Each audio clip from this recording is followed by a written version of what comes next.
Sa ngalan ng Ama at ng Anak at ng Espiritu Santo. Amen. Ang pagpapala ng ating Panginoong Hesukristo, ang pag-ibig ng Diyos Ama, at ang pakikipagkaisa ng Espiritu Santo naway sumainyong lahat. At sumaiyo rin. Mga kapatid, aminin natin ang ating mga kasalanan upang tayo ay maging marapat gumanap sa banal na pagdiriwang. Inaamin ko Sa makapangyarihang Diyos at sa inyo mga kapatid, na lubha akong nagkasala sa isip, sa salita, sa gawa, at sa aking pagkukulang. Kaya isinasamo ko sa mahal na Birheng Maria, sa lahat ng mga anghel at mga banal, at sa inyong mga kapatid, na ako'y ipanalangin sa Panginoong ating Diyos. kaawaan tayo ng makapangyarihang Diyos, patawarin tayo sa ating mga kasalanan, at patnubayan tayo sa buhay na walang hanggan. Amen. Panginoon, kaawaan mo kami. Panginoon, kaawaan mo kami. Kristo, kaawaan mo kami. Kristo, kaawaan mo kami. Panginoon, kaawaan mo kami. Panginoon, kaawaan mo kami. Manalangin tayo. Ama naming makapangyarihan, kasihan mo kami ng iyong pagmamahal upang kaming nakabatid sa pagbabalita ng anghel tungkol sa pagkakatawang tao ng anak mo ay makapakinabang sa kanyang pagpapakasakit at pagkamatay sa krus sa pagsapit namin sa pagkabuhay niya sa langit. Sa pamamagitan ni Jesucristo, kasama ng Espiritu Santo, magpasawalang hanggan. Amen. Magsiupo muna po ang lahat. Pagbasa mula sa sulat ni Apostol San Pablo sa mga taga-Galacia. Mga kapatid, nagtataka ako kung bakit kay dali ninyong tinalikdan ang Diyos na tumawag sa inyo sa pamamagitan ng pag-ibig ni Kristo at bumaling kayo sa ibang mabuting balita. Ang totoo'y walang ibang mabuting balita, lamang may mga nanliligalig sa inyo at nagsisikap na baguhin ang mabuting balita tungkol kay Kristo. Maging kami o isang anghel man mula sa langit ang mangaral sa inyo ng iba kaysa mabuting balitang ipinangaral namin.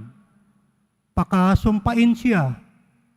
Sinabi na namin at inuulit ko, kung may mangaral sa inyo ng iba kaysa mabuting balitang tinanggap ninyo, pakasumpain siya. Ngayon, nangangahulugan bang ang hinahangad ko'y papuri ng tao? Hindi. Ang papuri ng Diyos ang hinahangad ko. Sinisikap ko bang magbigay lugod sa tao? Kung iyan lamang ang hangad ko, hindi na sana ako naging alipin ni Kristo. Ibig kong malaman ninyo, mga kapatid, na hindi katsa ng tao ang mabuting balitang ipinangaral ko. Hindi ko ito tinanggap mula sa tao, ni itinuro sa akin ng tao. Si Jesucristo ang nagpahayag nito sa akin. Ang salita ng Diyos. Salamat sa Diyos. Pangako ng poon natin, lagi nating gunitain. Pangako ng poon nati, lagi nating gunitain. Buong puso siyang pasasalamatan, aking pupurihin sa gitna ng bayan, kasama ng mga lingkod na hinirang. Napakadakila ang gawa ng Diyos, pinanabikan ng lahat ng lingkod. Pangako ng poon nati, lagi nating gunitain. Ang gawa ng Diyos, matuwid at tapat, at maasahan lahat niyang batas. Ito ay lalagi at di magwawakas, pagkat ang saligay totoo, tapat. Pangako ng poon nati, lagi nating gunitain. Kaligtas ay dulot sa mga hinirang. May ipinangakong walang hanggang tipan. Banal at dakila ang kanyang pangalan, at pupurihin pa magpakailan paman. Pangako ng poon nati, lagi nating gunitain. Magsitayo na po ang lahat.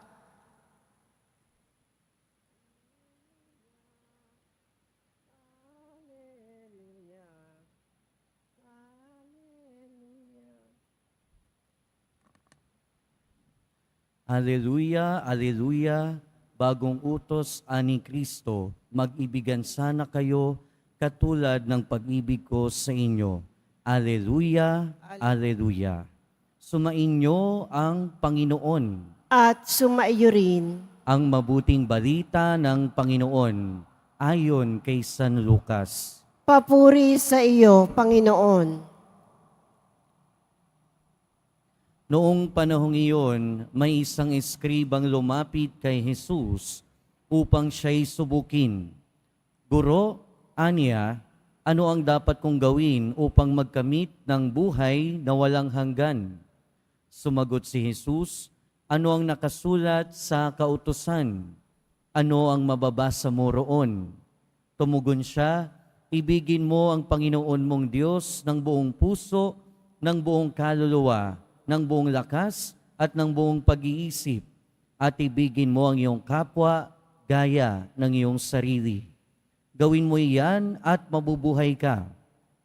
Sa hangad ng eskriba na huwag siyang lumabas na kahiyahiya, tinanong niya uli si Jesus, sino naman ang aking kapwa?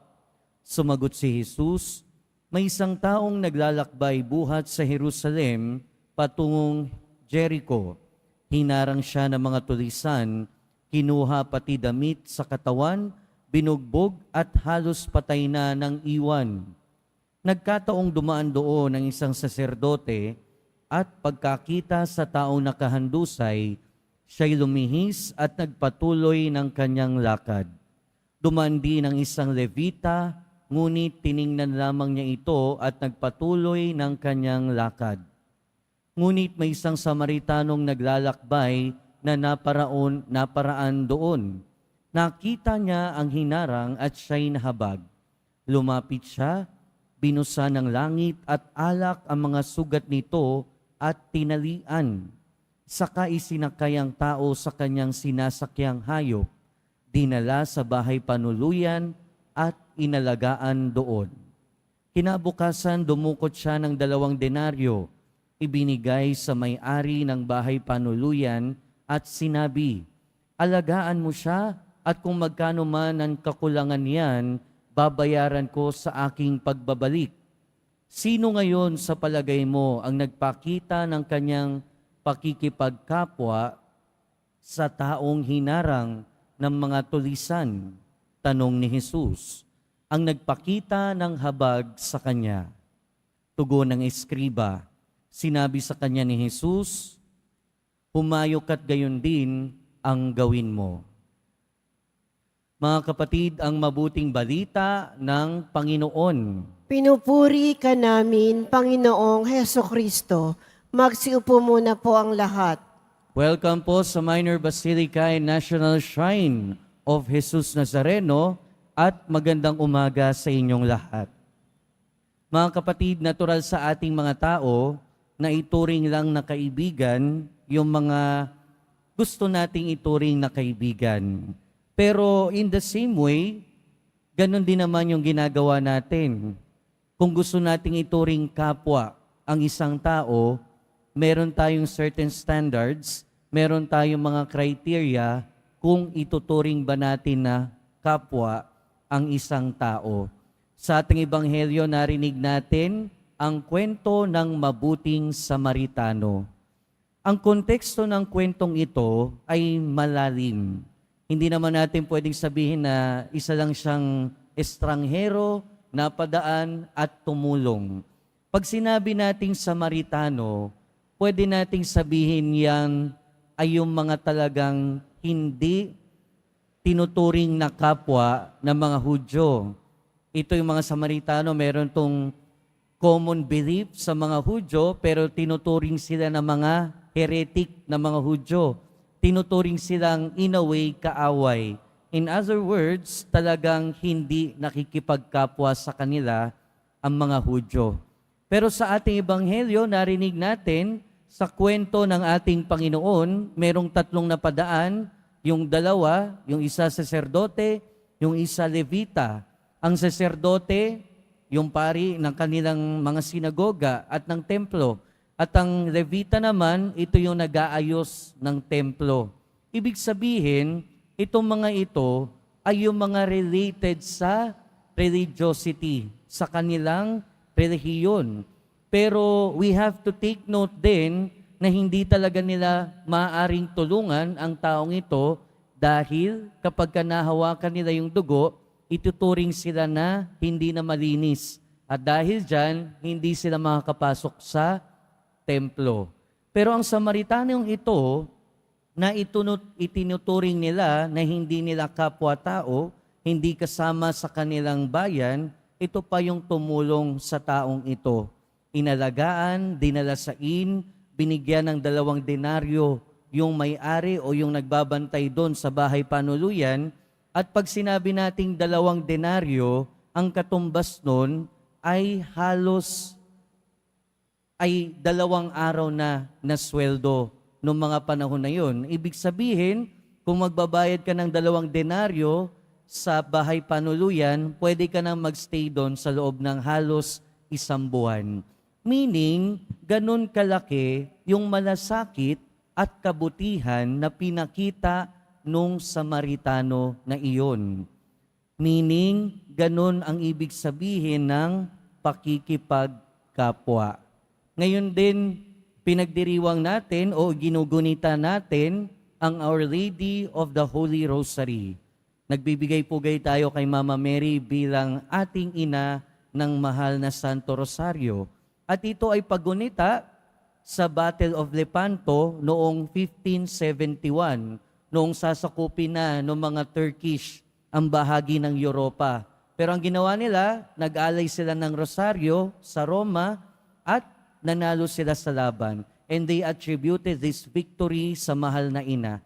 At tinawag yun na Our Lady of Victory. And fast forward, 1960s, under Pope Paul VI, tinawag na itong Our Lady of the Holy Rosary. At pagka nagdadasal tayo ng rosaryo, nagbibigay tayo ng bouquet ng rosas kay Mama Mary at sa ating Panginoong Hesukristo. At sa pamamagitan ng pagdarasal, ng pamamagitan ng ating mahal na ina para sa atin, pinapakita ni Mama Mary yung kanyang pagiging kapwa sa atin. Pinapakita niya yung pakikipagkapwa niya sa atin sa pamamagitan ng kanyang panalangin. At ito din naman yung mensahe sa atin ng ating mga pagbasa at ng ating ginugunita ngayon. Ang pakikipagkapwa, supposedly, ay walang pinipili na relihiyon, pinipili na lahi, pinipili na kung gaano kalapit sa iyo yung isang tao. Ang pakikipagkapwa o ang tunay na pakikipagkapwa ay walang pinipiling kahit na ano. Pero kahit na sino, kahit saan, tinatawagan tayo na maging kapwa sa iba, lalo na sa mga hinggit nangangailangan. Dahil ang pagiging kapwa ay pagiging Kristiyano.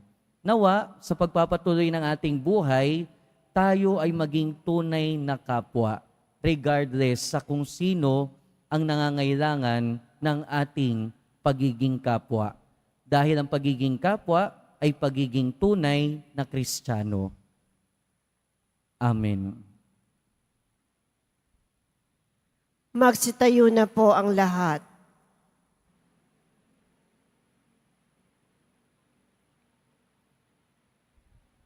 Minamahal kong mga kapatid, manalangin tayo sa ating Ama sa tulong ng makapangyarihang pamamagitan ng Birheng Maria, Reyna ng Banal na Rosaryo.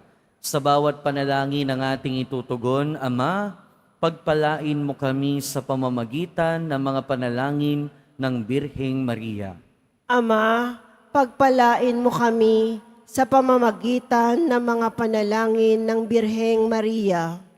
Tulad ni Maria, naway pagnilaya ng simbahan ang misteryo ng buhay at pag-ibig ng Diyos na nahayag kay Kristo at sa mga pangyayari ng ating panahon, manalangin tayo.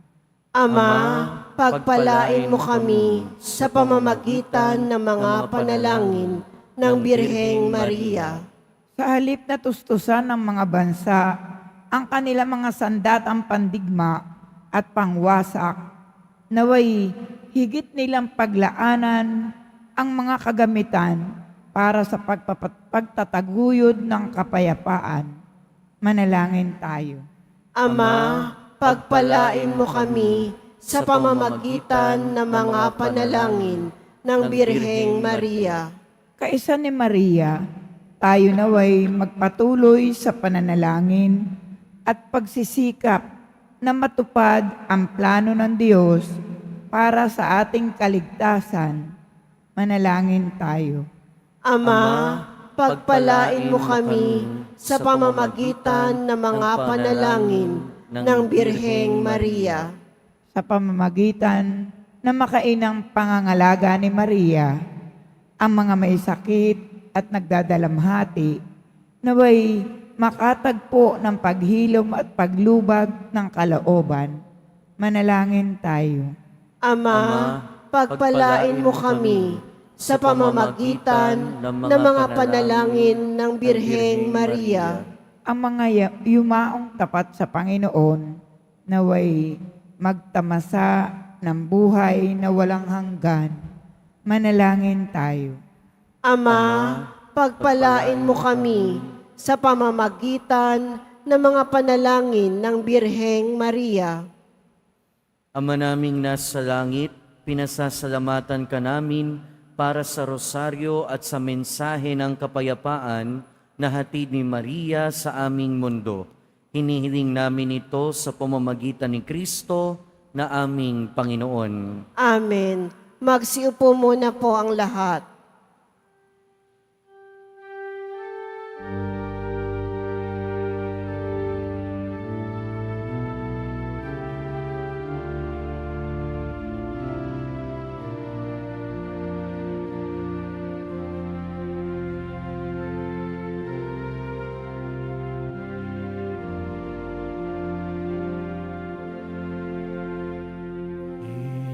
Itong tinapay at alak na mula sa'yo, muling ihahain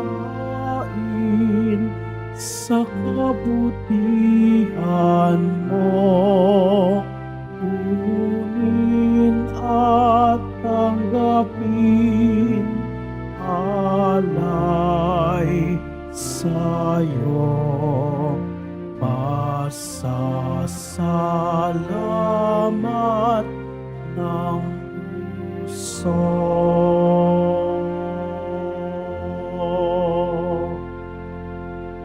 Magsitayo na po ang lahat.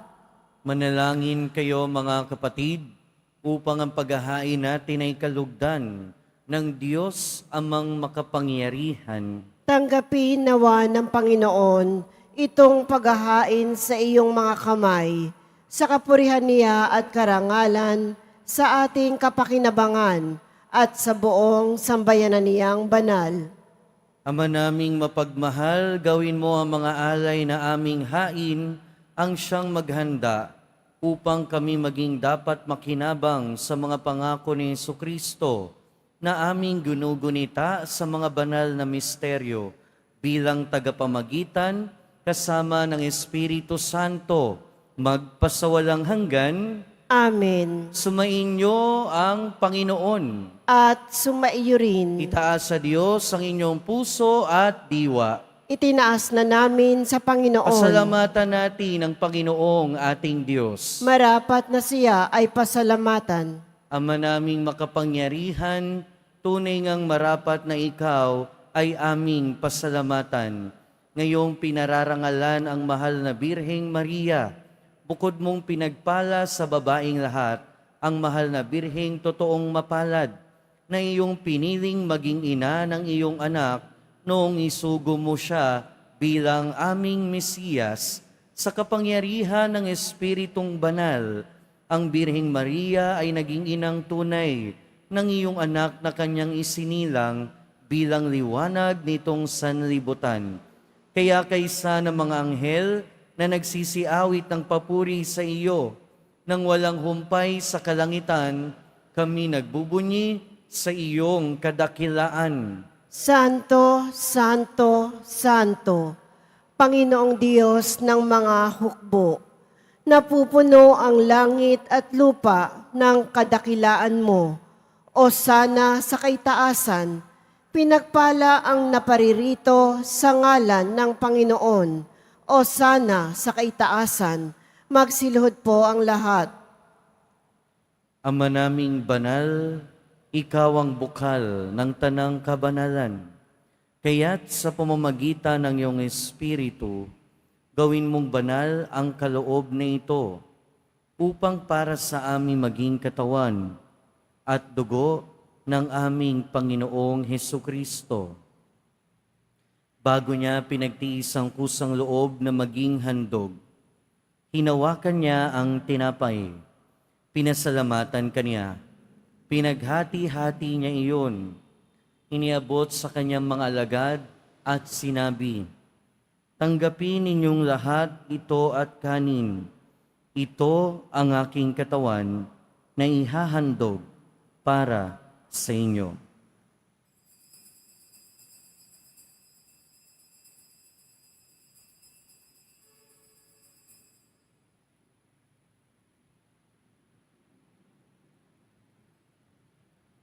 Gayon din naman noong matapos ang hapunan, hinawakan niya ang kalis, muli kanyang pinasalamatan.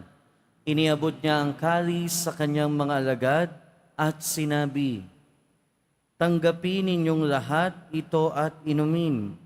Ito ang kalis ng aking dugo, ng bago at walang hanggang tipan. Ang aking dugo na ibubuhos para sa inyo at para sa lahat, sa ikapagpapatawad ng mga kasalanan. Gawin ninyo ito sa pag-alala sa akin."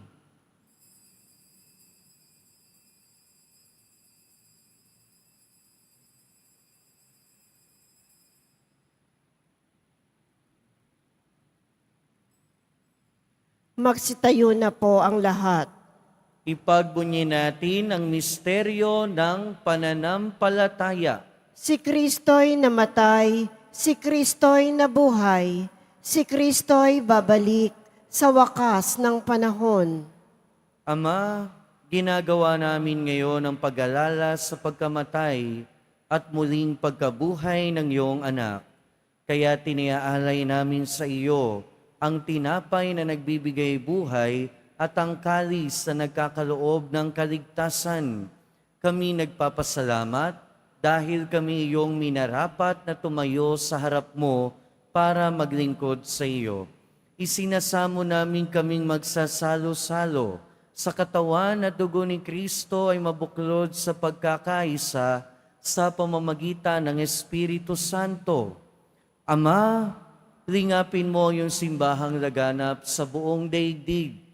Puspusin mo kami sa pag-ibig kay San Francisco na aming Santo Papa at ni Jose na aming Obispo at ng Tanang Kaparian. Alalahanin mo rin ang mga kapatid naming nahimlay nang may pag-asang sila'y muling mabubuhay, gayon din ang lahat ng mga pumanaw. Kaawaan mo sila at patuloyin sa iyong kaliwanagan. Kaawaan mo at pagindapating kaming lahat na makasalo sa iyong buhay na walang wakas.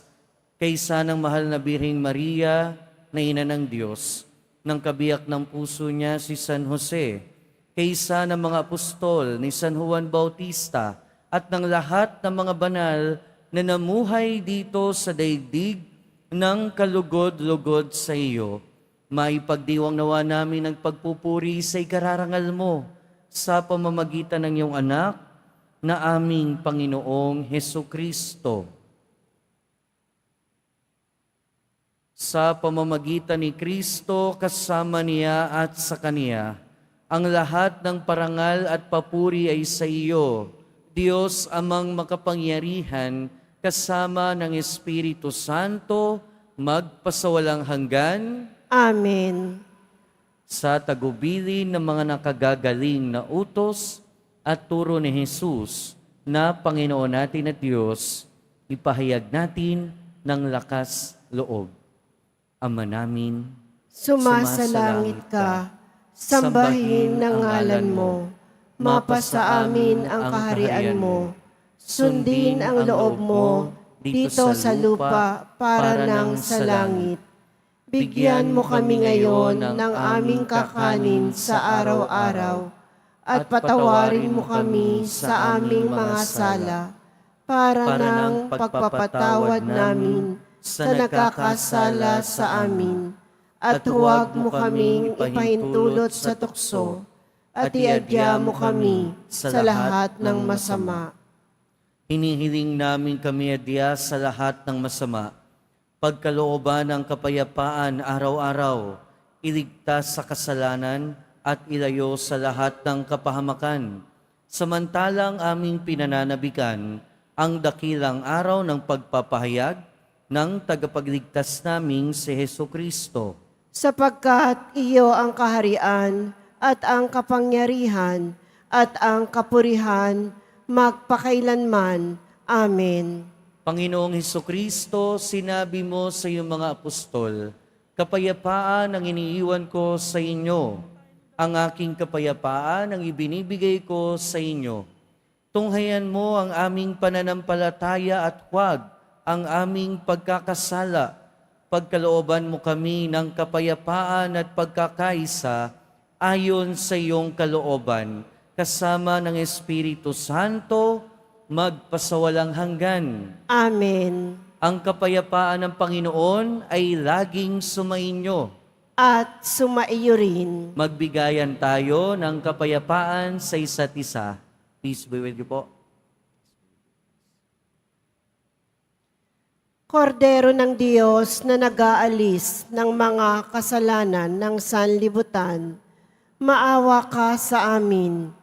Kordero ng Diyos na nag-aalis ng mga kasalanan ng sanlibutan, maawa ka sa amin. Kordero ng Diyos na nag-aalis ng mga kasalanan ng sanlibutan, ipagkaloob mo sa amin ang kapayapaan. Magsiluhod po ang lahat. Ito ang kordero ng Diyos. Ito ang nag-aalis ng kasalanan ng sanlibutan. Mapalad ang mga inaanyayahan sa kanyang piging. Panginoon, hindi ako karapat-dapat na magpatuloy sa iyo, ngunit sa isang salita mo lamang ay gagaling na ako.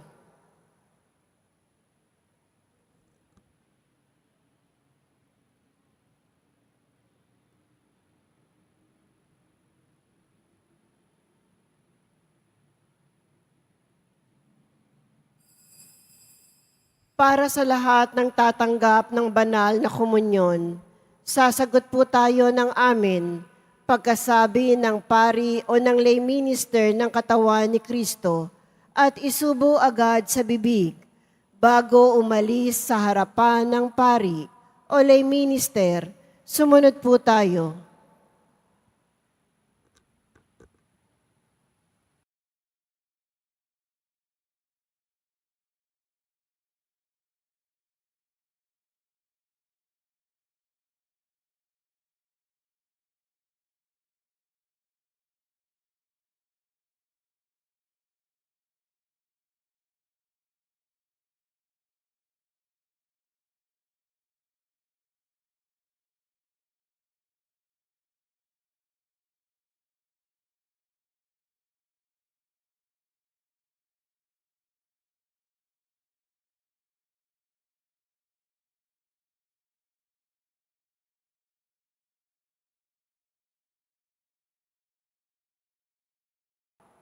Manalangin tayo.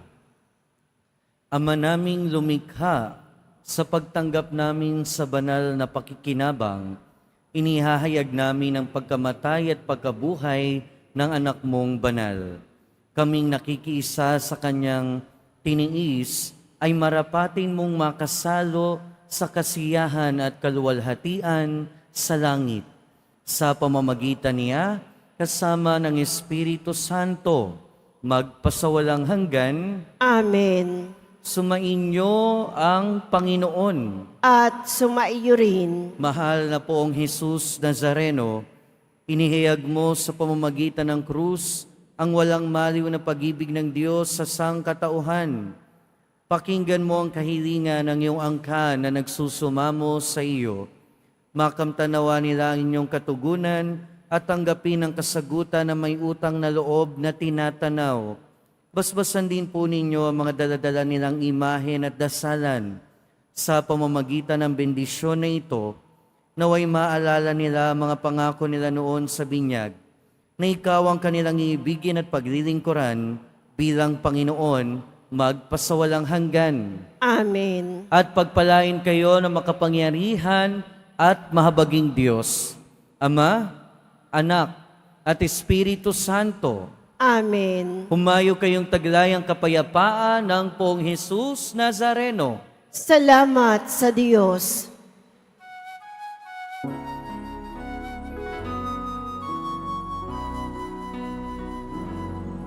Nuestro Padre Jesus Nazareno, sinasamba ka namin. Pinipintuho ka namin, aral mo aming buhay at kaligtasan. Nuestro Padre Jesus Nazareno, iligtas mo kami sa kasalanan. Ang krus mong pinamatayan ay sagisag ng aming kaligtasan. Nuestro Padre Jesus Nazareno, dinarangal ka namin. Nuestro Padre Jesus Nazareno, diniwalhati ka namin. Nuestro Padre Jesus Nazareno, dinarangal ka namin. Nuestro Padre Jesus Nazareno, diniwalhati ka namin.